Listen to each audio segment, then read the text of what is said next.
Good morning, ladies and gentlemen. Welcome back to Aussie Starcraft, where we are super excited. The reason for our excitement, not only is it a long weekend here in Australia and we have plenty of time for some great StarCraft 2 action, but the game has finally been patched and we have access to all those fantastic replays that have been recently released. So today we're going to be sifting through some of the great games that took place at Redbull Battlegrounds in DC just a few short weeks ago, and to kick off the party, we're going to have our red Zerg in the top left hand corner. It's Mr. Dong Ray Gu. For those of you who are unfamiliar with Dong Ray Gu, you've obviously been living under a rock. He is one of the great Zerg players in the world.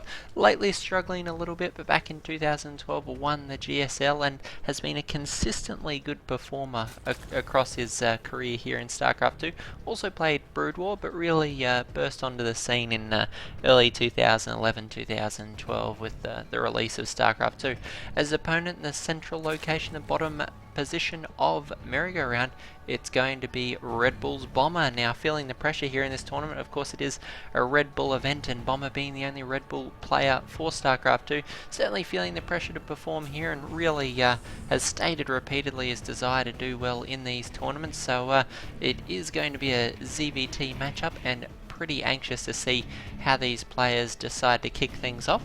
Is a fairly standard opening here. Looks like Dong Ray Gu is going to be grabbing his hatch first, and Bomber quite similarly going to go for barracks first here. No gas as of yet, so it looks like we are going to see a gasless opening out of Bomber, as not something all too strange for Bomber. He has been utilising this style quite a lot. Loves to go for quite greedy play, never scouts, or almost never. Very rare to see him scout. He just plays quite confidently and has excellent decision making to help him cope with enemy or opposing cheeses. You're going to see him throw down his CC on the low ground. Such a bold move, considering he has no idea whether it was pool first, hatch first. Just guessing the fact that it's a 3-player map that Dong Ray Gu will in fact open with a hatch, as he has. Overlord's going to be moving out across the map. First Overlord's going to spot that Bomber's not in the top right hand location, so these Overlords will both be positioned for later scouts. Now, just a few housekeeping things while we wait for the game to get underway. This hatch is finishing up. Spawning pool also about to complete. Dong Ray Gu 300 minerals banked. He'll be going for those queens as soon as the Overlord pops. Indeed, we'll queue up one of those at both the main and the natural. Just want to cover a few housekeeping things on the channel. We have started a new series. It hasn't got a catchy name just yet, but the goal of the series is to help players deal with the ladder more effectively. We're going to be teaching you builds that are used by a lot of the pro gamers, so we're going to be researching and doing some replays of those builds, not in a test environment. We're going to test them on the ladder, show you how to respond to frequent builds from the opposing factions, and just try and dispatch your opponents with greater effectiveness and help you enjoy the ladder just a little bit more. So if you've got any ideas for a name for the series, feel free to pop them in the comments down below. We'll take those into consideration, and hope it can help you out on the ladder just a little bit more. Of course, got my own goals to get out of Gold League as we continue to produce those. And hopefully we'll be able to work our way out and have a bit more success there. See a few Marines moving out in the middle of the map. Going to be fighting these Zerglings for the watchtower location. Have the Overlords in position, but unfortunately for the Overlords, they haven't spotted this very early third command center, and this is quite a big deal. Bomber playing very greedy economically, and if DRG does not scout and respond, this could be quite dangerous. We have Bomber going for his factory now, reactor coming up, so there will be some Hellions coming up quite early, and these Overlord scouts from DRG, very important. This CC tucked away in the bottom location here in this map, very difficult to scout for a Zerg player, particularly without the Overseers. Bunker here is going to force away those Zerglings. It's going to be so hard for DRG to spot this, and if he doesn't, and doesn't respond quite quickly, he's going to fall behind economically in this game very fast. It's important for a Zerg player to spot these 3cc builds, as they are quite greedy. The Zerg player, if he gets distracted by these Hellions that Bomber's producing, is going to be a massive problem for him. He'll find out only too late that it is a very greedy economic build, and he'll he'll muck around trying to deal with the Hellions for a few minutes too long, and then suffer to a very large Terran push around the 9-10 minute mark of the game. So we'll see if DRG is able to spot this. If he does, he needs to either get aggressive or expand again. We'll see how he decides to go for that. We see him throwing down 2 evolution chambers. We have 2 engineering bays coming down from Bomber, and this is literally as greedy as he can get. 3rd CC at 5 minutes, 2 engineering bays coming down. These Marines going to ensure that this Overlord doesn't get in there patrolling. Going to make sure that the front of the base is secure. We have 2 Hellions out on the map. What DRG doesn't know is there's actually no more reinforcing Hellions. Bomber knows he's got to be careful. Going to produce a few Widow Mines. Those will be rallied down to reinforce the door. These Marines are ensuring those Overseers do not see this 3rd CC anytime soon. As if we had a Roach Warren thrown down, we'd see Bomber in quite a bit of trouble. Only a few Marines on the field. Units tab-wise, we can see 2 Hellions, 9 Marines, and that is just not going to hold off a very determined Zerg push. But fortunately for Bomber, he's active with these Hellions, picking off creep tumors and making life just a little bit more difficult for DRG here, who still hasn't actually spotted the type of opening that is out from Bomber. We have the 3rd CC moving out now, and there's bad news for DRG, who's going to spot this, but realizing too late this command center has been done for quite some time. The saturation on the natural and main base are pretty much perfect, and we have Bomber now throwing down all of his production. 3 more barracks on the way, another reactor and an armory, so those 2-2 upgrades can start in due course. 1-1 about to finish up for both players. About a minute left on those upgrades, and still very low on the unit count. If we check out the worker tab, DRG has a lead by about 15, but certainly not the sort of income advantage a Zerg player would be looking to have with a Terran. Particularly as the game goes on, the Terran becomes very cost efficient. 3-3 Marine Marauder with Medivacs makes it so hard for the Zerg player to trade. Things like Zerglings will just melt away. So it'll all be up to how DRG controls this.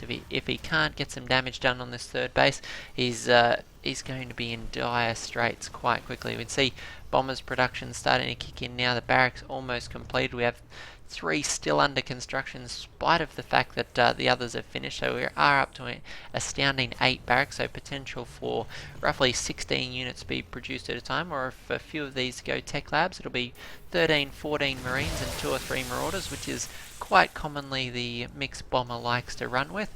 A little bit of Marauders to soak up those extra Banelings, and plenty of Marines to carve through Mutalisks and Zerglings. So Bomber just up here on the high ground, moving around, making DRG just a little bit hesitant to try and move out, try any aggression.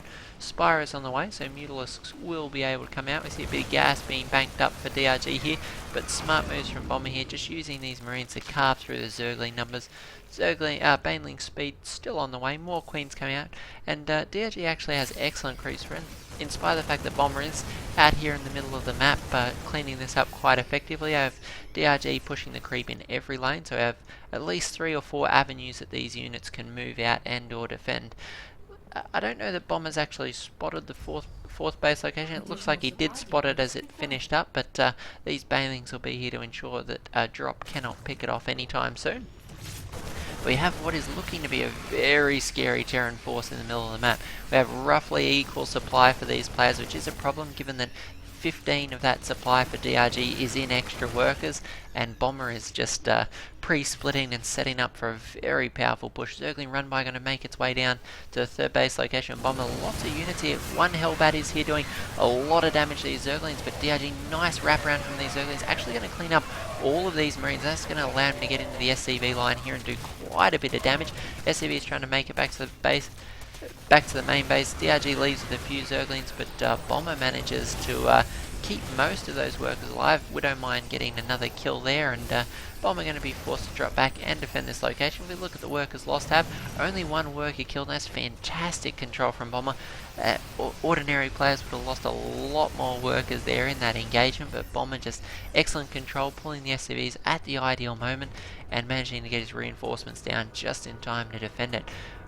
We have Bomber posturing, pushing up the middle of the map. Very dangerous to be out here on creep, but lots of Hellbats going to make it a little bit safer for him. Dangerous to push onto creep, but there's just not enough Zerg units here on the map just yet. DRG still not maxed out. We have Bomber actually pushing into the middle of the base. It's a terribly dangerous position for DRG. If he doesn't commit soon, he's going to lose his own 2-2 upgrades. They're up here on the ramp, still halfway done. This +2 attack is going to drop right as the 2-2 of Bomber does finish up. DRG commits, but too late. The +2 melee weapons has gone down. Banelings are rolling for some great connections, but unfortunately, even if DRG cleans up this entire force, which it looks like he won't be able to do, it means that Bomber's going to have 2-2 as opposed to the 1-1 upgrades of DRG. I think, ladies and gentlemen, that's going to be a crucial turning point in this game as the Mutalisks come in to help clean us up. Not many Marines here to help defend these medevacs, but unfortunately for DRG, focusing down those ground units, these medevacs are going to continue to make the Marines so cost effective. Mutalisks forced back yet again, and Bomber has taken a commanding position in this game. 2-2 upgrades, +3 staying out, 11-12 Marines at a time. Unfortunately, the production of DRG is going to start here, particularly if he loses his third base. Has a 4 mining base at the moment, but unfortunately only 4 hatcheries to produce units out of, no macro hatch as of yet, and if this third base goes down, it's going to be very dangerous territory for him, as Bomber's production is only getting scarier and scarier. No 4th CC from Bomber just yet. More Mutalisks coming up, but the problem with these Mutalisks is they haven't been oh sorry, there is 1 macro hatch available, so still a decent amount of production for our red Zerg player, but unfortunately these Mutalisks just unable to counter-attack and harass, and Mutalisks not the best defensive units, so you need to be able to get in your opponent's base, do some damage. We see Bomber continuing to throw up these missile turrets. Wants to make sure that DRG can't work him down. Mutalisk's going to scout out for the 4th base. He knows that should be coming soon. Indeed, the command center's just started his Widow Mine positioned ideally. Going to damage a lot of those mutas and force them to disengage. So, you can't afford to try and go toe-to-toe with these Marines, particularly after wearing that Widow Mine shot, continuing to fly around, but not actually getting a whole lot done other than delay Bomber from this very terrifying push. Almost maxed out Terran players. Bomber strolls across the field, 12 Marines, 2 Marauders at a time, along with a few Hellbats. +3 weapons almost complete, and DRG really going to be suffering here as Bomber moves out to put the pressure on this third base. Once more the Zerg units are coming down. There's a literal swarm of Zerglings and Banelings. Luckily there's no Widow Mines here. Can he get decent connections here? He's going to need the most money Baneling connections of all time, but the splits from Bomber are excellent. Nice connections there at the end, but there's still just not enough Zerg units. So much Terran streaming across these maps. These medevacs, we have 14 medevacs here healing these ground units, almost more medevacs than we have ground units at this point in time, but Bomber's reinforcements just continuing to streak out across the map. 4th base going to be floating down any moment to take that expansion. Widow Mine going to assist in the defense there. Nice little Zergling run by, but as usual Bomber's position is excellent. Those Zerglings aggro away, and unfortunately for DRG, just not going to get the work done that he needs. It's 200 supply to 130. I think this will be the straw that breaks the camel's back as Bomber moves out across the field. Those 2-2 upgrades have been relocated into the back of the natural expansion, but the back of the natural is right where Bomber's heading now, and these last few Banelings are heading, but the Marine split's pretty good. Even if they clean up this entire force, I think it's going to be just a little bit too little too late, and DRG taps out of that game. So great game from both our players. Very fun Zerg vs Terran game. They always are quite dynamic, but Bomber and DRG, 2 extremely aggressive players.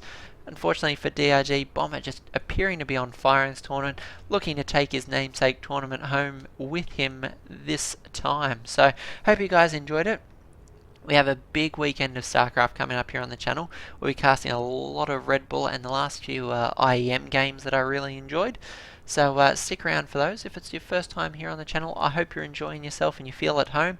Please go ahead and share the videos with any Starcraft fanatics that you may know. Also, on the Starcraft front, we've got a lot of games coming up over the weekend. It is the Season 3 Finals weekend, so tune in for those. We have, to kick off the festivities, the GSL Final tonight. It will be fantastic. Going to be at 7 PM Australian Eastern Standard Time.